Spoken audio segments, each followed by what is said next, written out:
2, hit record. Perfect. We will get started here, and I'm sure others will be joining us. Hi, everyone. Thanks for joining us for Resource Exchange. This is our 5th, I believe it's our 5th, where we have been doing a series of interviews with people we work with, like today's Resource Exchange, to have a chance to have a conversation about what they are accomplishing, what's exciting about it, some fun personal stories, the backgrounds of implementers of PBB, as well as other visionaries in the world of budgeting and resource allocation. We had Shane Kavanaugh on most recently from GFOA. In 2 weeks, we'll have Kirsten Wyatt from ELGL, which will be very exciting. And today this is so great. Happy to have Stacey Covington from the City of Littleton, Colorado. Also great to see Sama and Tiffany joining us from Littleton. So Team Littleton has done some totally inspiring work, and we will get into it here in just a second. I know several of you have seen, we just put some of the documentation from Littleton's awesome budget work online. And I'm very anxious to get into some of that here momentarily. But first, as is the general approach to kick these things off, Stacey, welcome. Thank you for being here. We're impressed that you're in a physical office, although I thought that was like a great virtual backdrop, so you could have had us fooled. And we'll kick things off with just a couple of questions about you. And probably the most serious one on the list is, if you could eat only one thing for the rest of your life, what would it be? Excellent starting question. And my answer is pizza, which would surprise most people because I don't eat cheese, but I do love carbs. So pizza to me is bread with toppings on it, and I'm in it for a great pizza crust, chewy, but kind of crispy on the edges. I mean, you live in Colorado. Do you have a favorite pizza joint here, or when you think of this forever pizza, what comes to mind? Do you have a restaurant? So, I live in Colorado right now, but I'm actually from Chicago. So the bar was just raised. Yeah. So I go back home for the really good pizza, to be perfectly honest. Maybe that'll be my retirement plan. Sounds excellent. Another favorite thing we like to do during the Resource Exchange, we love reading at ResourceX, and we just read your proposed budget. Do you have a favorite book that you would recommend, and why?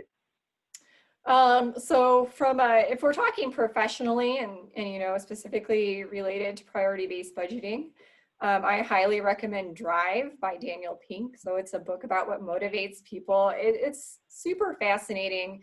And, talking about priority-based budgeting, motivation is a huge part of change management, which is a big part of implementing PBB. And so I think Drive offers a great perspective on motivation. And it's also great because it's not only in the workplace, but it applies across your life. They literally have a chapter about parenting in there, very relevant, exercise. So just all around, it's a great book. Autonomy, Mastery, and Purpose, the trifecta? Yep. Awesome. Classic.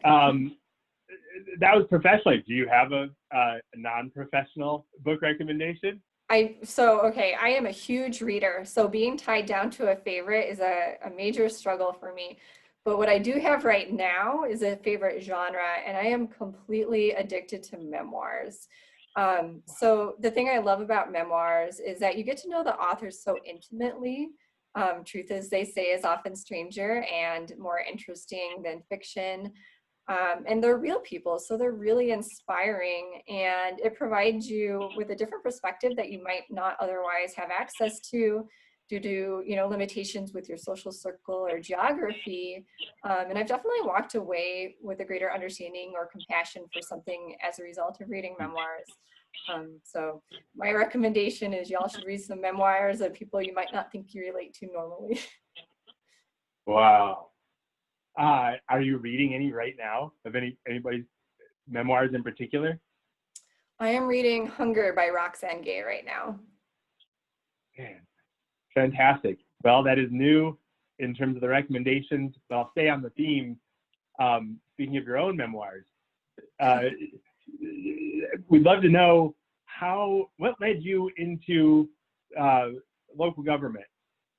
How'd you get here?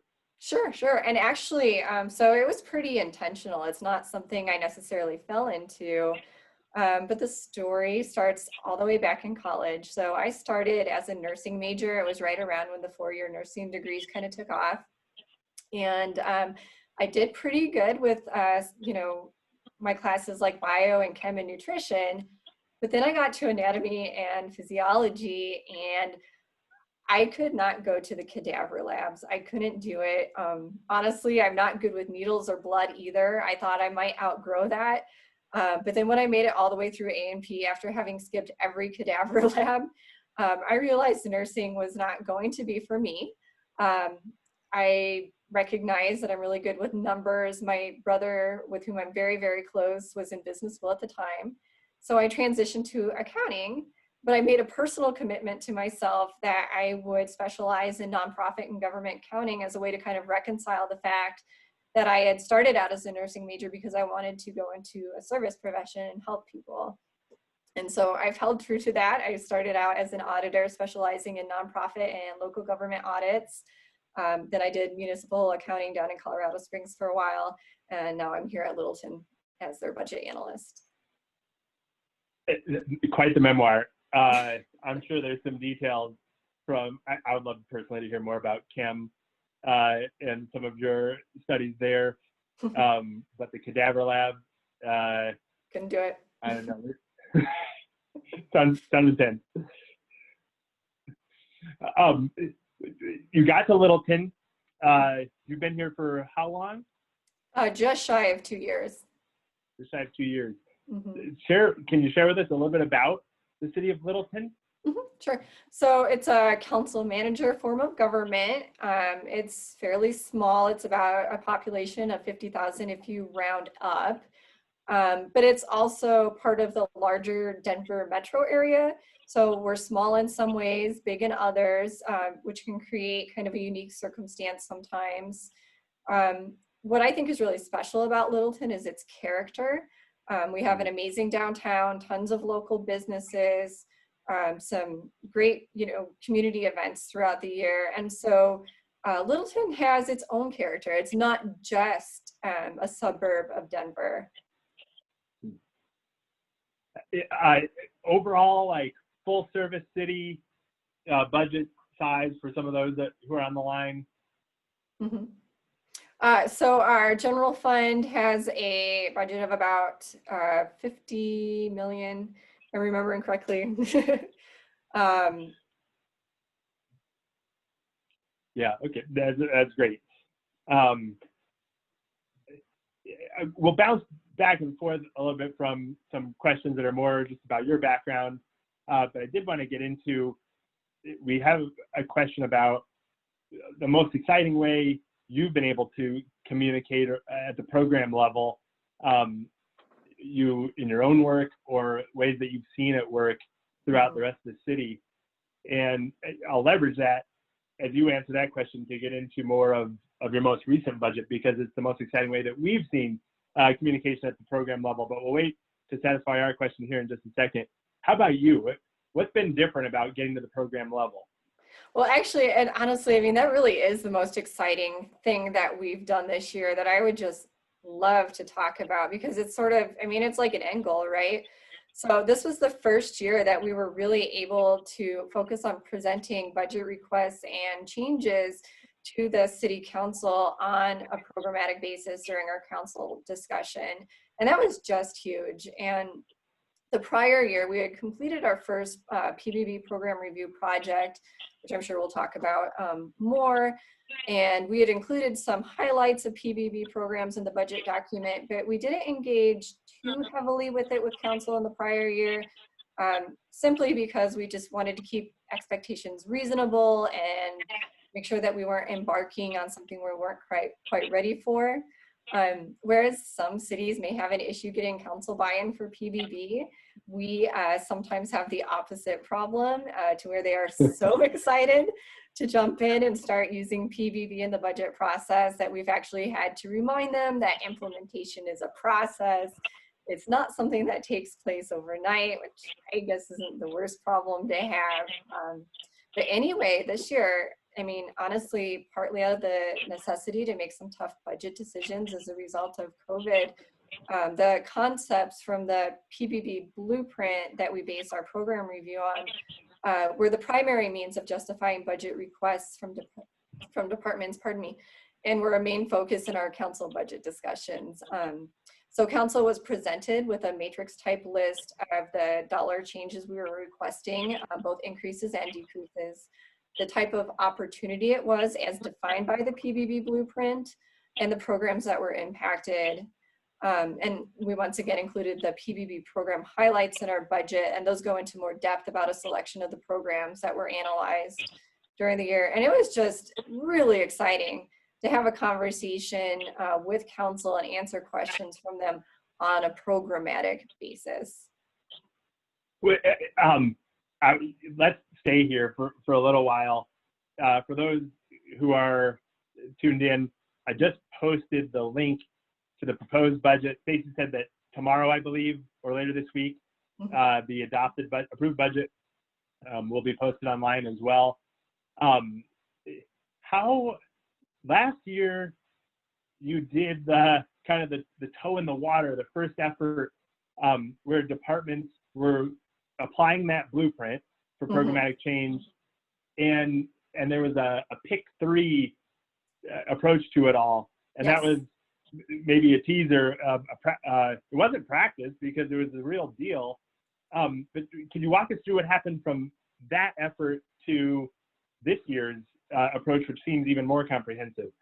Sure, yeah. So like you said, last year was the toe in the water. It was a practical application, but it really was also a really big learning experience for departments.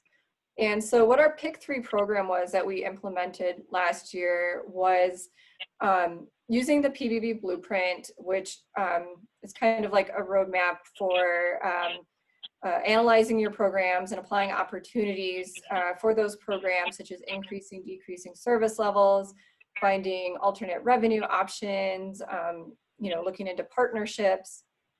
And the departments were tasked with selecting 3 programs, and specifically they picked out 2 of them, and then our city manager chose 1, and analyzing their programs for opportunities based on the blueprint. So last year, I think it was about a 9-month undertaking where we kind of just went slowly. We were introducing, all of the sort of those concepts. The prior year, they had got the data into the system, and now they were using that data, to apply actual solutions and opportunities. And so, we took almost the full year to do that. They were able to present, what their recommendations were based on the blueprint project. And then we incorporated some of that information into the budget.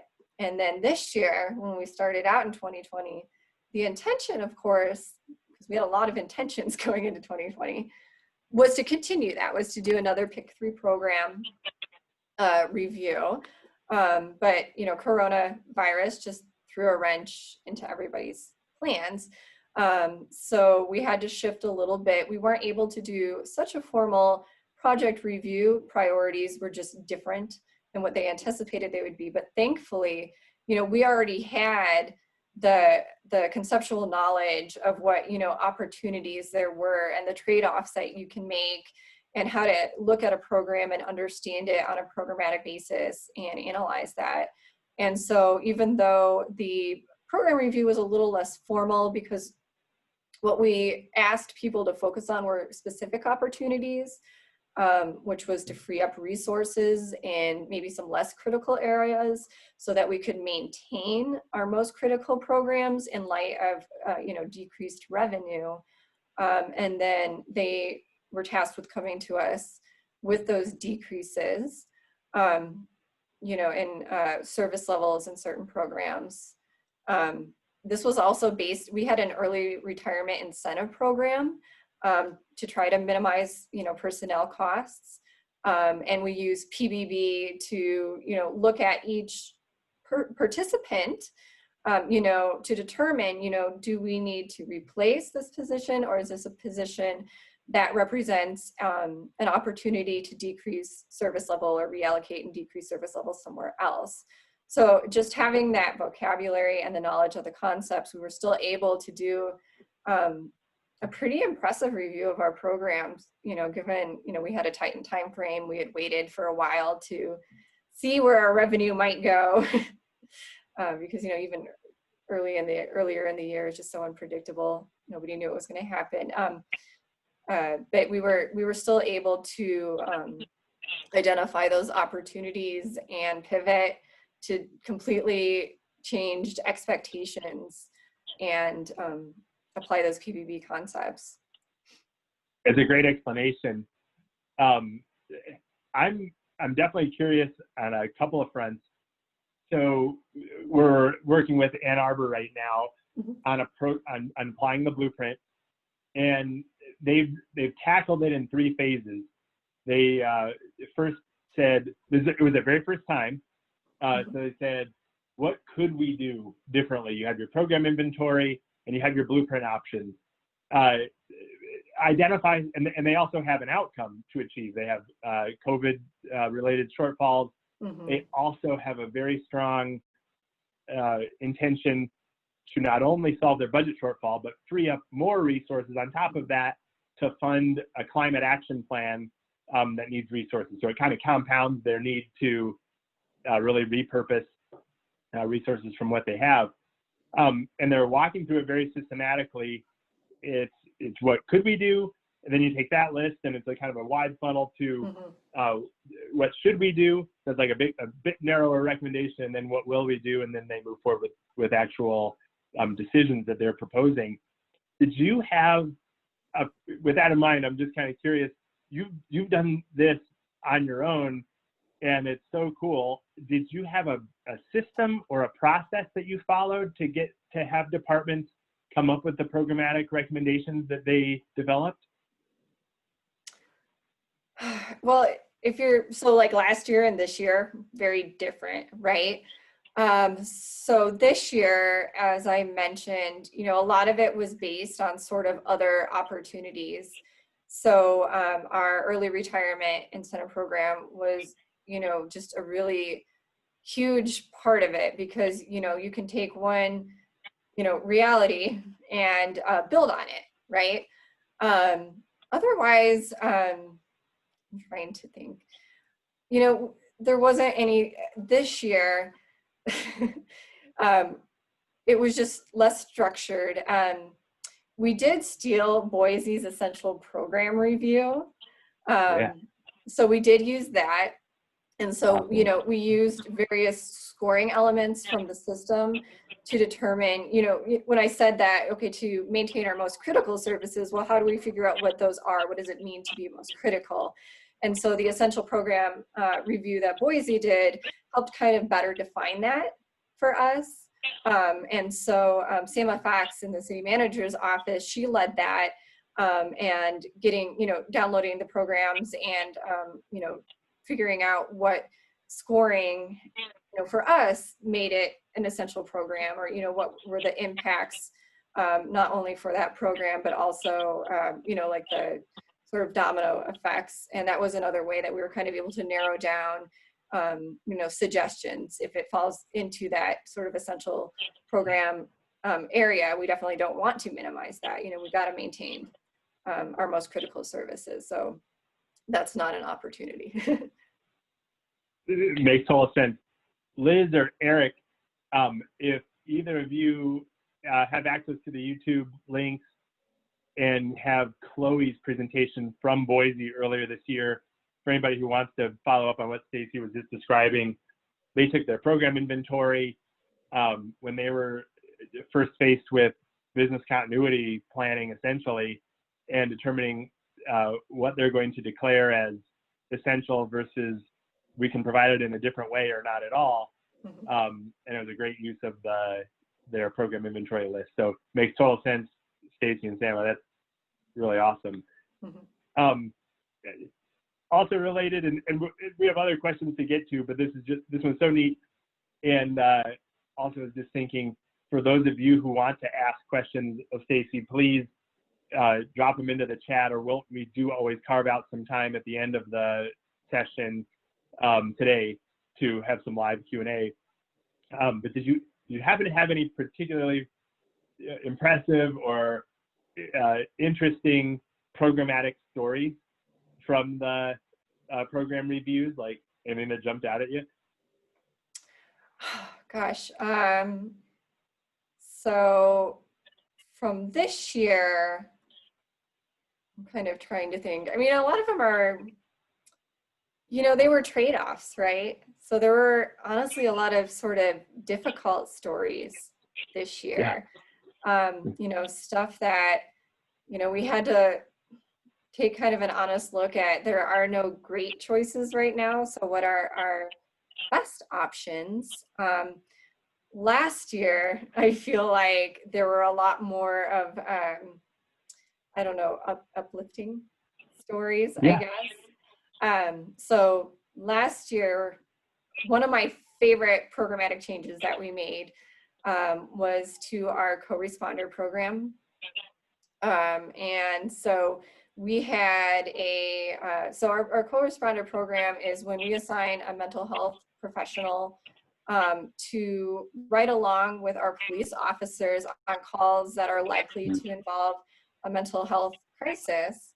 And our police chief, Doug Stevens, was one of our PBB stars last year. He just did such an excellent job of making a case through and this was our first program review process too, right? So like everybody's learning. But he did an amazing job of highlighting the opportunities of partnership and of alternative funding, because we were able to expand this through grant funding, and to actually get his recommendation approved through the budget process. And so in 2020 and going forward, we were able to expand our co-responder program as a result of our program review process. That is a fantastic story. It's even more impressive that it was last year, because fast forward to this year and all of the public safety reform, reimagining police, the idea of having more than a patrol officer respond to a call for dispatch to bring along someone, a co-responder like you're describing, definitely forward thinking for the chief to have come up with that last year, but that seems to be what Littleton does. Yep, we have an amazing police department here. We really do. Wow. Amazing. I want to shift gears a little bit to, you participated in the leadership initiative last year. I did. And we're rolling out a revamped leadership initiative for 2021. And we'd love to get some of your impressions. Why did you choose it in the first place? Maybe we'll start there. Okay.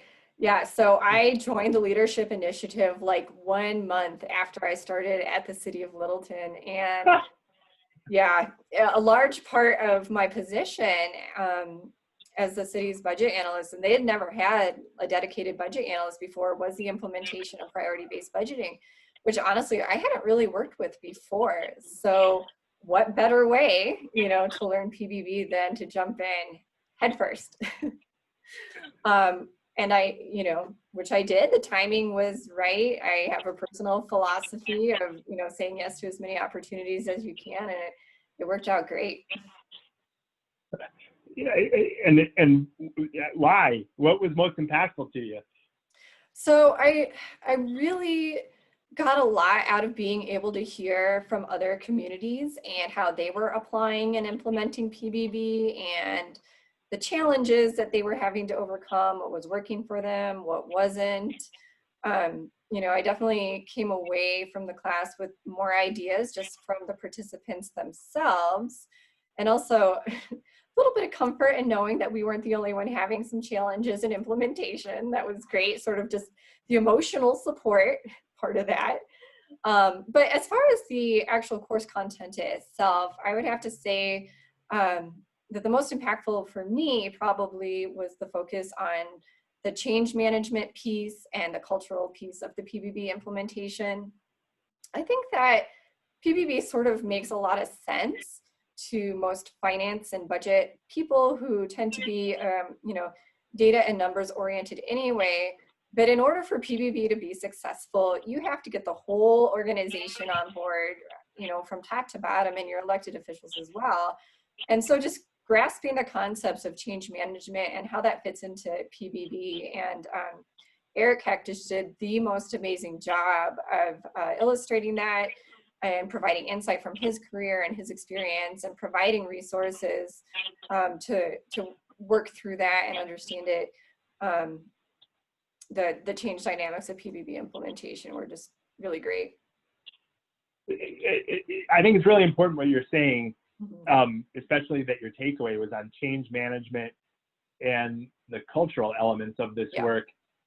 I would agree with you. PBB in and of itself, the ingredients, a program inventory, cost per program, alignment with outcomes, even applying the blueprint, it's pretty straightforward. So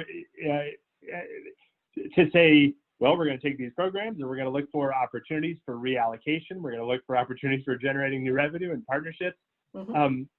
That part of the equation seems tidy. It's the other secret sauce of the leadership that it requires to get departments to pick 3 programs and submit, or the approach to change management that you can get a police chief to come up with the programmatic idea that they did. Those are tougher to nail down. What is it that you were able to do to bring leadership to your success? And I don't know quite how to ask the question, but can you put your finger on, is it coming from Mark? Is it Sama, Tiffany, Erlene, yourself? How is that leadership and cultural aspect being addressed, or was it already there when you came in? So we are very fortunate. What I've heard is that sometimes the implementation of PBB, the driving department, or the idea comes from, like the finance or budget department. For us, our city manager, Mark Ralph, he had come from an organization previously that had utilized PBB, and he was very aware of the benefits and saw how Littleton could benefit from it. So we already had the tone at the top kind of covered. We already had that executive, sponsorship of it. And then Sama Fox, holy cow. I mean, she's just amazing. I can't even begin to tell you how instrumental she is in the success of PBB and, like, I don't know, a million other things at the city, quite frankly. But just having that tone at the top leadership has been really instrumental. And then if I could really just offer one piece of advice, it really is sort of all of that change management stuff. It is things like celebrating victories. I think that at Littleton, we do that particularly well. We had a taco party 2 years in a row. We had an award ceremony last year. Something that I think is really important, why I brought up the book Drive, is sort of, understanding, different motivations that can get people on board, different personality types, what they're looking for, what resonates with different people, so just kind of understanding that, having cheerleaders for PBB, having our designated group of, we call them PBB All-Stars. We involve people at all levels of the organization, which I think is super important, especially for the practical application of the program review. Before you can make changes to a program, you got to understand how the program works, and not just how the program should work, but how it actually works. And the people doing that job on a day-to-day basis are often the ones who have the best insight into some of the opportunities that are there versus just the management, quite frankly. So involving the organization at all levels, cheering them on, just kind of driving home why PBB, is amazing, what it does for you, what it does for the organization, what it does for our citizens. I think all of that together is what has made us successful in that change management piece so far. There's a lot to take in on what you said, and reaching into the organization at all levels will definitely be a takeaway, and another about not only coming up with a program inventory and program descriptions and the resourcing of a program and its alignment. I mean, you learned a lot about the program, but you went one step further and said, but actually understanding how it really works or doesn't work. It's an invitation. It's like an open doorway to say, we have all this information about the program, but do we still understand how it works? I appreciate that. Sure. Another question, and Liz helps put together some of these questions. I really was drawn to this one. We have a number of organizations who obviously apply this data for budget discussions, for resource discussions. And then we have other organizations who have taken on the same, they have discovered that the same data is a vehicle to talk about programmatic change for other initiatives. You brought up Boise. That was outside of the budget process. That was just an analysis of how are we going to understand what programs are essential and who works on those programs, or we can go to our data. Liz had posed the question, how are you applying PBB data on a more regular basis? Yeah. I have no idea what the answer is, but I can't wait to hear if you are. Yeah, absolutely. So we definitely are. So in addition to, integrating it into the budget process, Littleton has been doing a lot of strategic planning activities recently. For example, we adopted our first comprehensive plan in 40 years in late 2019. And our PBB community goals, as we define them in the system, are based on the results and values that are identified in the comp plan. And then in turn, our comprehensive plan identifies priority-based budgeting as a key tool for implementing the plan, with the understanding that implementation is a continuous ongoing process. In addition, the city has created a leadership framework which incorporates the implementation of use of PBB and its principles into the city's leadership culture and decision-making process. One example of how that's, bless you, being done right now is Littleton in 2020, partly as a result of, again, kind of adapting to the realities of COVID-19, we underwent a pretty hefty organizational restructuring during 2020, and everybody is still in the process of adjusting to that. So next week, department and division directors will be participating in their annual leadership retreat. And we've decided that we're going to incorporate a PBB exercise to help them better understand the new consolidated departments they are now a part of. And this provides them information about the personnel that are allocated, their biggest programs, the community goals or other community or governance goals that their departments are most aligned with, and then gives them the opportunity to explore that, and also because it's a circle, provide feedback for information for me for our next PBB review process starting soon. Totally. Thank you for that. Yeah, once again, I'm struck by it's useful for the budget discussions that have to take place, and and refocusing those conversations at the program level makes a ton of sense.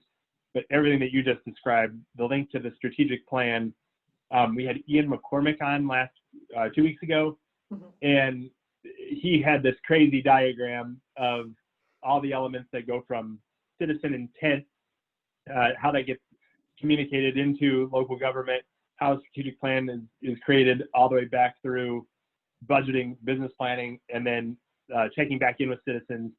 And what you just described is that golden thread that resonates where PBB in establishing results fits in with the strategic plan, I'll look forward to hearing how your exercises go coming up here, but that's really cool. Yeah. Shifting gears even one more time, you are what we call a super user. Mm-hmm. You can tell by your superpowers. And not everybody on the line has implemented PBB, so just a quick description. A super user, well, maybe you describe in your own words, Stacey, how a super user comes to be defined in Littleton. Oh, well, I can only speak for Littleton and not what it means for anybody else. But I work with, like I said, a very wide variety of employees, from department directors to our administrative staff, to sort of provide the training on PBB. So the concepts, the program review, our system updates, how to use the system to get data out of it. I guide the project review process, and then as also the budget analyst, I then also guide them in how to use, our system updates and program review to then tie that into budget requests. That is how super users tend to be defined. Okay. Another organization. So we also have Josh from Salem, Casey from Monroe, and a few others who have been on along the way.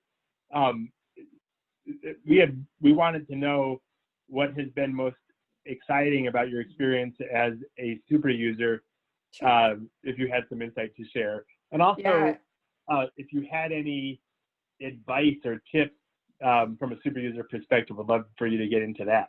Sure. So as I've alluded to, sort of my primary motivation is to help and serve people. So that's what I've really enjoyed as a super user. So providing, the training and the tools for all of the things that PBB can do to such a wide variety of employees at our city. I've especially enjoyed connecting PBB to, how it directly impacts them personally. So one of my favorite all-time PBB moments was when I was just chatting with one of our administrative assistants, just like really casually. And she mentioned that she felt she didn't have enough time to fulfill one of her roles. And because I'm a PBB nerd and can tie really anything at all in life to PBB, I mentioned to her and showed her how the system, you can see the allocation of each position in the system, what programs they're allocating their time to.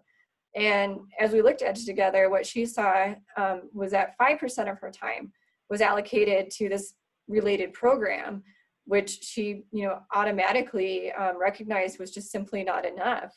And so that gave her the tool, to make some decisions about reallocating some of her time, or going to her manager and talking about reallocating her time, or even handing it off to somebody else, so that this program got the attention that it deserved. And, that goes back again to getting everybody, involved with PBB, because, her manager may or may not have seen that, but for her, she just, wanted to do better. She was motivated to want to do better. And this gave her the tool to understand what that issue was that she was having and how she could potentially, resolve it. So just, being able to help people learn PBB and apply it to themselves and to the organization has been a really satisfying part of being a PBB super user to me. And then as far as advice, apparently I've just been full of it today because I feel like I've spouted off all sorts of good advice. But another area, something that I've kind of learned working with so many different people, is that I would recommend providing the data, both internally, externally, whoever you're working with PBB data in a variety of ways. So everybody learns, has a different learning style or way of understanding and connecting with data.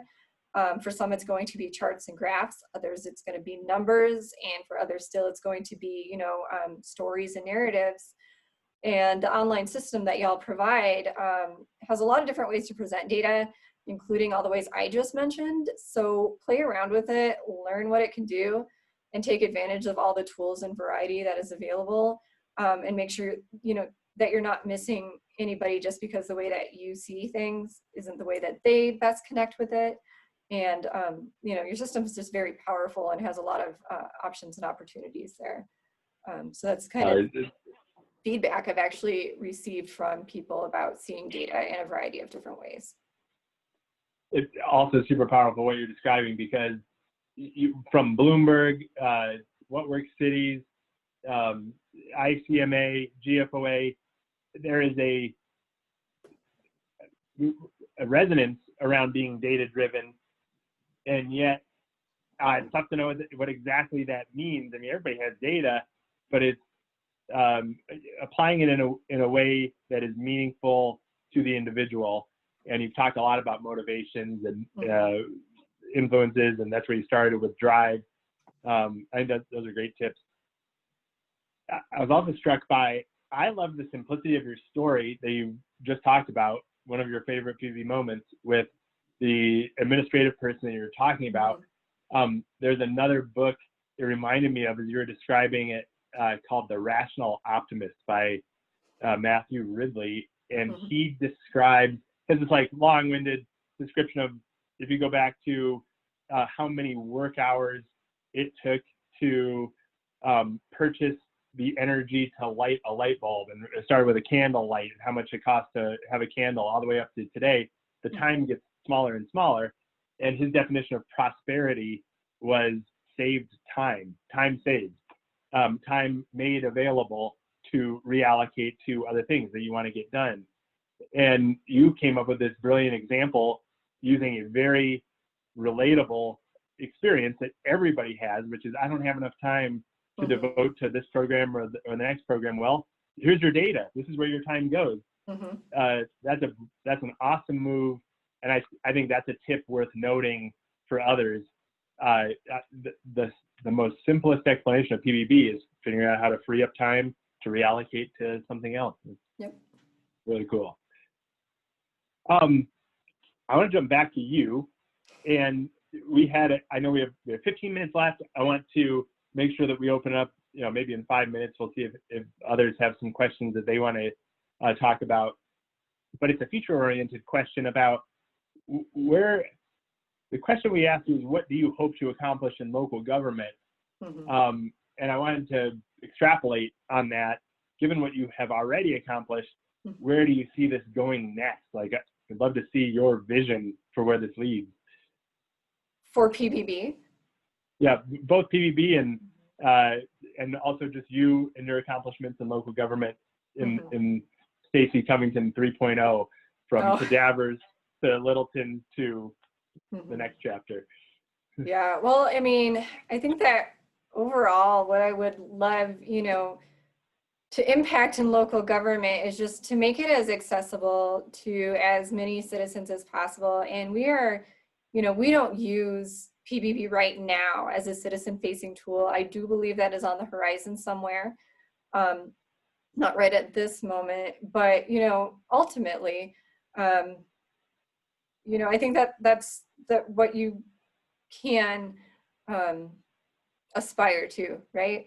And that's one of the reasons why PBB is so great. The programmatic focus. The average citizen is not going to be able to really assign meaning to X number of dollars spent on office supplies. But it does make sense, and they get it when you're saying, this is the amount of your tax dollars I'm spending to plow your streets in the snow. So, just the way that we incorporate, PBB into our comprehensive plan, and our comprehensive plan was put together with as much citizen input as we could possibly muster, so that what is guiding us into the future with our actions as we're looking at ways that we can improve upon our programs. It's what the community want. It's a reflection of our values. It's a reflection of, our citizens' needs. I think that that's the ultimate goal for me and for priority-based budgeting at the city, to bring all of that full circle. And that is, we'll take note to reach back out to you on that next frontier. We have several great initiatives where people are experimenting. Benicia has a citizen-facing website about to launch that is the next iteration of what we've done in other places like Lawrence, Kansas, and Longmont. But especially with your passion for bringing it home to the citizens and something they can relate to, man, it is definitely important. Citizens' lives are awash with so many opportunities for distraction. How can you put government in front of them in a way that is accessible? That's exciting. Stacey, are there any other questions I didn't ask that you would have loved had I asked them that I missed? You didn't ask me where my favorite place to travel is. Please tell me. That was on your list of questions, and I hate favorites questions. I really do, because I just find them to be limiting. But this is one area where I have a very definite favorite, and it is Colombia. And someday, you know, my ultimate goal for Stacey Covington is to live out my days in a coffee farm in the Andes. Wow, that is extremely exciting. PBB has never been there. Of course, one might argue that Columbia, South Carolina is a client, so, you know, just to get precise, but that sounds very exciting. Are you a coffee connoisseur? Oh, yeah. Coffee and PBB go well together. Definitely. Hey, anybody, Casey, Randall, Josh, Christine, or Matt, do any of you, we appreciate you sticking around for the live presentation today.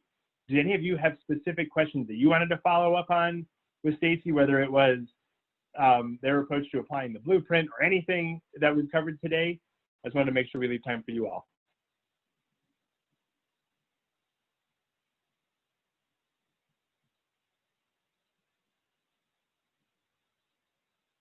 All right. Well, feel free to jump in on chat as we continue. I wanted to go back, if you don't mind, while we have a little bit of time left. I do want to share my screen. And this is where I was just researching Matt Ridley real fast. I was like, what was that quote that you brought up? So, man, the way that you've organized this, first of all, really beautiful, very easy to read. I thought this was new. I've never seen anything like it before. And we're also working on a scoreboard. Jack English is on the line as we think out towards the future of enhancements that we want to see as it comes to logging a decision made, identifying what was the opportunity that you took action on, how much did you reallocate, what programs are in need of increase. We also appreciated that you had programs that were tagged for service level increase, even though it's a little bit to be determined. That's totally fair. It's like, that's the trajectory we need to head. We're making it known, but we're not quite sure what the resource demands might be. How is council reacting to this type of communication? Is it coming across well to them? Are they understanding it? Yes, you know, I really think they are. You know, honestly, we have one council member in particular who really relates to this. I think, if I recall correctly, she actually has a background in finance anyway. And so she was just, that was her focus. That was her laser focus. She didn't want to really look at anything else. And that was wonderful. But, you know, even the other council members who I don't believe have a background in finance specifically, you know, to see them referencing it and to, we have a chart on, or not a chart, but, you know, a little graphic at the bottom of our program highlights that indicate what quartile it is. And somebody asked about, okay, well, what about the red ones? And I'm like, what are you talking about, the red ones? And I realized that our quartile alignment, which you can see on the screen, it's my bottom right. I assume it's reflected on that. Now they're grouping in their mind, you know, that these fourth quartile programs are the red ones. Let's talk about the red ones. And so, yeah, they definitely connected, and we were able to have discussion around that. And that was great. Apparently we don't have enough red ones on there because you haven't come across one yet, but. I was scrolling. There's gotta be one, right? because they talked about them. Maybe it's the yellow ones. There we go. are. Yeah. So yeah, it was definitely really resonating for them. Looking at the side-by-side, comparison on the program level, commenting on, hey, you made this change and, it improved the service level, but I see that it didn't increase the cost. And, so again, going back to what actually makes sense to people when you're talking about dollars tends not to be the accounting items. It tends to be that programmatic focus that we are most, easily able to understand.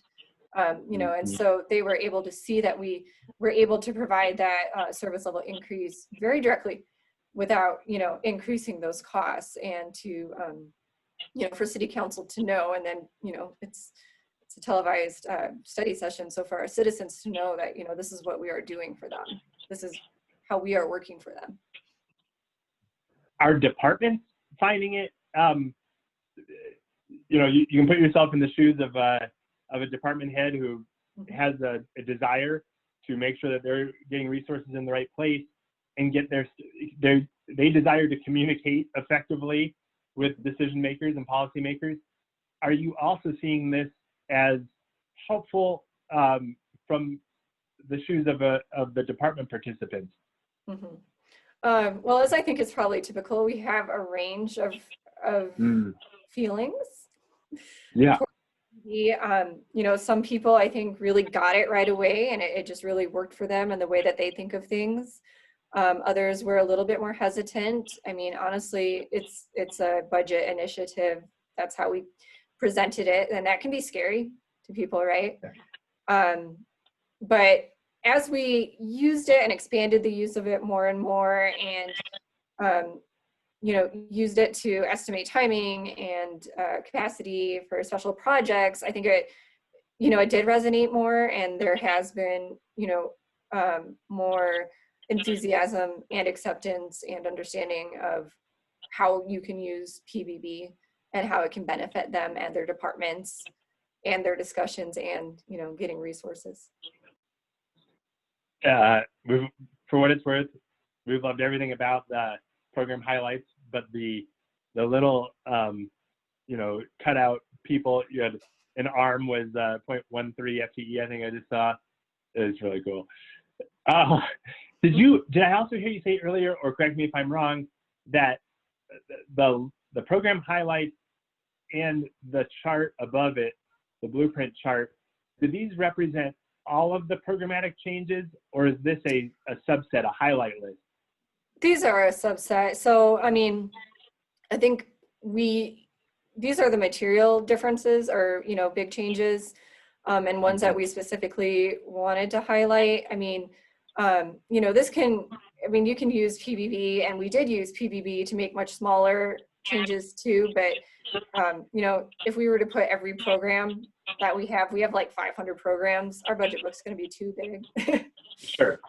Yeah. Fort Saskatchewan, which is a suburb of Edmonton in Alberta, Canada, they, for the first time, published their budget document this year, and it was all in terms of programs, and if you wanted the line item backup, that was in the appendix. Nice. And they thought that was a massive triumph for this is what people want to talk about, and anyway, it's pretty cool. I will definitely be checking that out.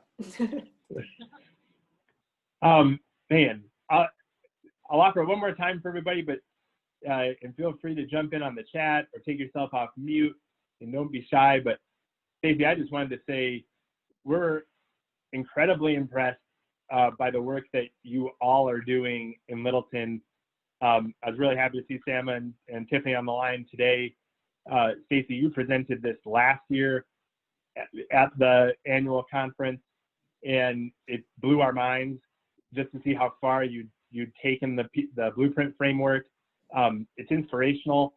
It pushes everybody in the direction of, okay, if you're showing this is possible, if departments can pick 3, then they can pick 4 or 5. And you're really helping to just lead the entire community. And it inspires us internally at ResourceX to develop on the tool side ways that we can help make this easier, just to facilitate the kind of progress that you're already making But I just want to say thanks. This has been really wonderful to have the experience with you and hear about your books and travels and memoirs. So thank you very much. Oh, thank you. I think we will go ahead and wrap it up for everybody. And just as a reminder, in 2 weeks, we'll have ELGL's Kirsten Wyatt, which would be very exciting as well.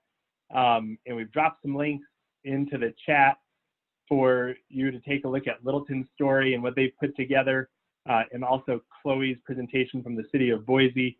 Sign up for the newsletter and take advantage of events that are coming up. And we'll also follow up on the ICMA Connect platform to drop in some of these links. Maybe we'll wait till tomorrow as the approved budget actually comes in hot from the city of Littleton. But thanks for the hour of your time. And once again, hats off to Team Littleton, and thanks, Stacey. Thanks a ton.